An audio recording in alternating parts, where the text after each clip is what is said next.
Naobserbahan ng namamalimos ng mga sea nomads o mas kilala sa tawag na badyaw sa kasentruhan ng Naga City. Kadalasan ng mga itong makikita sa iba't ibang bahagi ng Naga City People's Mall, lalo na sa hagdan malapit sa mga nagtitinda ng prutas kung saan sila namamalimos. Pambubuot sila.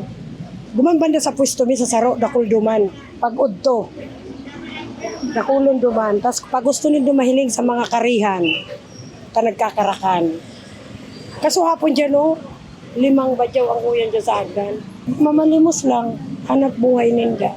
Ayon sa PSO, wala namang report ng gulong kinasasangkutan ng mga badyaw. Patuloy naman ang pag-monitor ng CSWDO, PSO at Naga City Police Office upang masiguro ang kaayusan sa lugar. Mga arami ang badyaw, may sarili naman silang settlement.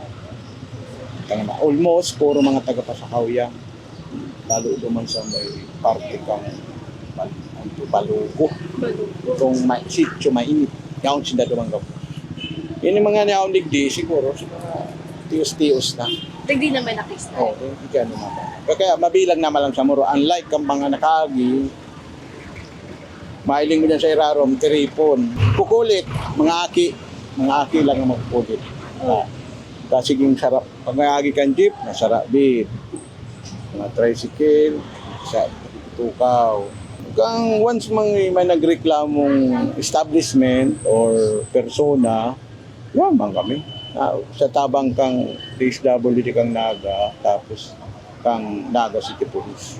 Okay. Nakapasis kami ano ba kaya, mga aki. Tapos elderly. Kaya medyo nagkadit man na ingat. Paalala ng mga otoridad na lingid sa kaalaman ng publiko, pinagbabawal sa ilalim ng batas ang pamamalimos, maging ang pagbibigay ng limos sa ilalim ng Presidential Decree 1563 o Anti-Mendicancy Law of 1978. Igwa kitang law na kung saan ang law itong PD number 1563 or the Anti-Mendicancy Law of 1978 na kung saan itong nagbabawal sa mga tao na manlimos ngani, manlimos or magtaoning limos. Samantala, pabalik-balik umano hindi lang sa lungsod kundi sa iba pang mataong lugar ang mga badyaw na regular namang inire-rescue at ibinabalik sa komunidad kung saan ito nanggaling. Actually, nagkaiguan na kita ng rescue. So, nirescue ta na ining mga badyaw digdiyo sa Naga City last December ba yun? Last December ata yun.